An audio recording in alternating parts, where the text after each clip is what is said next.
Салом алейкум ба тамоми мухлисон, шахсан мухлисони футбол. Як-ду бародарам илтимос кардан, хоҳиш кардан ки машқои баҷои футболмона бурорем нишон дем. Агар шумо мухлиси футбол бошен, пас ҳами навора то охирша тамошо кунен. Шояд шумо ягон футболист шиданен, ё ягон команда ташкил карданен, ё ақаллан барои худтон боша ягон элементҳои футбол агар ёд гирифтанӣ бошен, ман шумода имрӯз машқои футзала нишон метиҳам. Агар шумода ҳами видеонавор маъқул шуд, дар таи комментария бинависен, ман ҳаракат мекунам чӣ машқои футбол ҳастанд, ҳамаша сиёмка карда мепартом, лайка биҷиқину, тамошора сар кунем.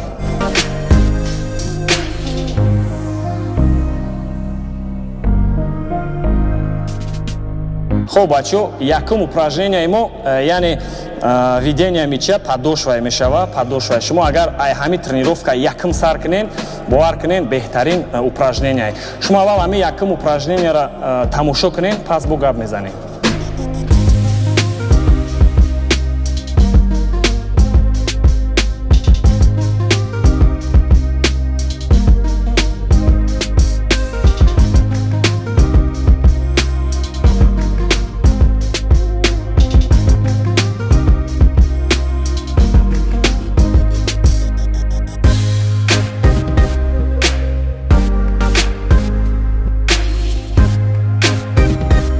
Хеле ки бачаҳо тамошо карден, яъне таги покати мо тупа ҳама вақт ҷар мекунем. Пои росткати рафтан мегира, пои росткати ки пеши конус мо наздик шидаем, яъне мегирем ба пои чап, мебарем бо пои чапкати. Пои чапкати ки бурдем, бо мегирем пои росткати, бо мебаремша сеюм конусда ва ҷои аввала. Барои чӣ падошвай? Барои он ки элементҳои футбол, аввал шумо агар падошва, обработка, видение, жонглирование мяча, ҳамаи ҳами элементҳои асосии футбол агар айхид накунед бачаҳо, шуморо дриблингтон нағз намеша, техникатон нағз намеша ва шумо агар футболист шиданӣ бошен, ман боварӣ дорам ки ягон командада шуморо таклиф намекунанд. Агар любител шиданӣ бошен, ман боварӣ дорам баъди ҳами упражнениҳо шумо дар байни домтон, дар пеши рафиқотон Роналдо ё ки Месси мешен.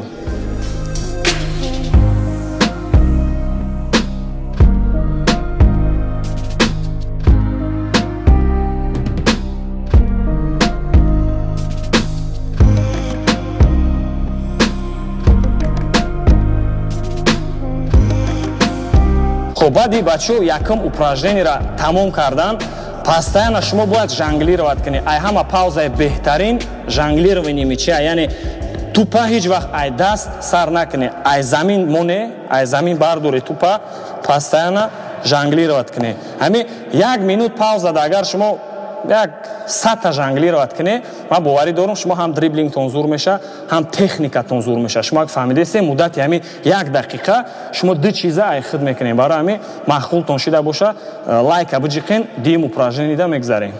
Хоб бози бачаҳо мо 5 та конуса ҷобаҷо кардагем, дриблингда сар мекунем, мақсад ба пои рост ман сар мекунам, фишкае ки дар байнай, ман бояд ҳами фишкае видение кунам, пои росткати мегзарам ба пои чап. Шумо ҳами упражнениеро аввал тамошо кунен, баъд бо гап мезанем.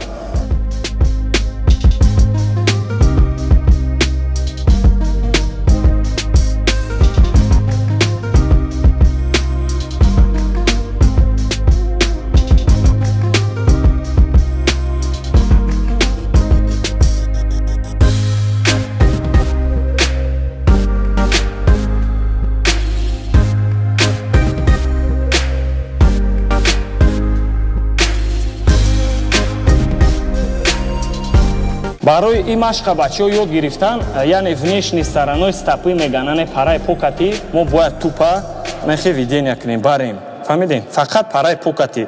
Аиста мегирем пои чапда, пои чапкати ки бурдем, айҷа разворот, бо мегирем пои ростда. Ҳама вақт ана конуси байнангӣ мода ёрдам мекунад барои разворотҳо. Фарз кардем 4 бозингар истодагиай, ҳами ҳар 4 бозингароя мо гуфти гапо видение мекунем, ай рост ба чап мегзарем. Бениҳоят упражнение беҳтаринай, бо ёрии ҳами упражнениҳо ман муддати ним солда қариб беҳтарин шогирдо тайёр кардагем. Хоҳиш мекунам шумо ҳам ҳамиро такрор кунед, дриблинги шумо ҳам беҳтарин мешавад.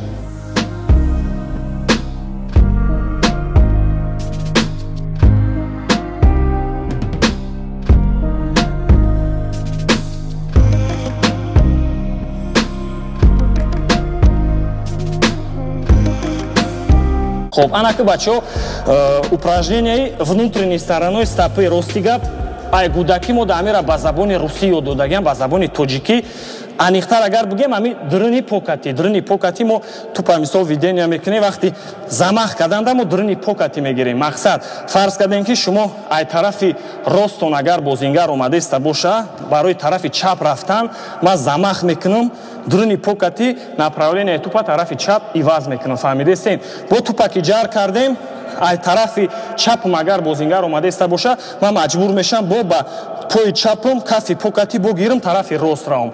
Бениҳоят упражненияи беҳтарин ай бачаҳо тамошо кунен ва ёд гирен.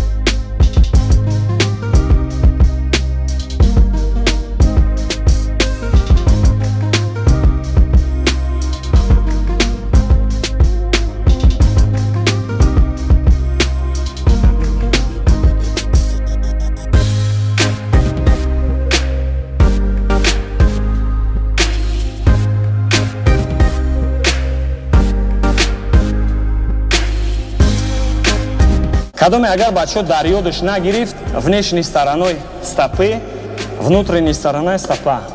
Яъне ду намудай. Запис када бигирен ё сохранит кунен, тамошо кунен боз. Байни ҳамёда бачаҳо пауза меша. Шумо агар як бор рафте внешний кати, ай ҳама паузаи беҳтарин жонглирование мечай. Мора тренермон ёд дода буд ки ай даст напартоен ҳеҷ вақт. Ай замин тупа бардорен. Тамом.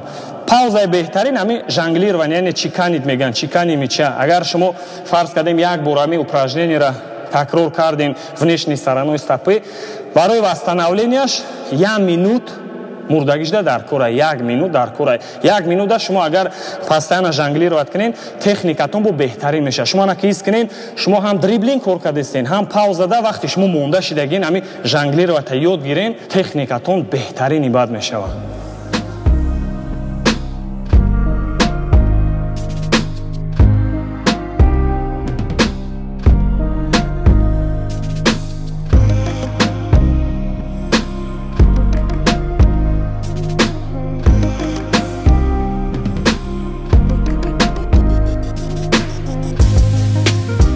хуб бачаҳо, ин як-ду упражнениҳое будан имрӯз ки ман шумода нишон додам. Агар ҳамин намуд упражнениҳо маҳқул шаванд, бо дигар упражнениҳо ҳастанд, мисол точность передачи мяча, яъне передачаи ҳавоӣ, зарба задан, яъне удар, пои рост кати, пои чап кати.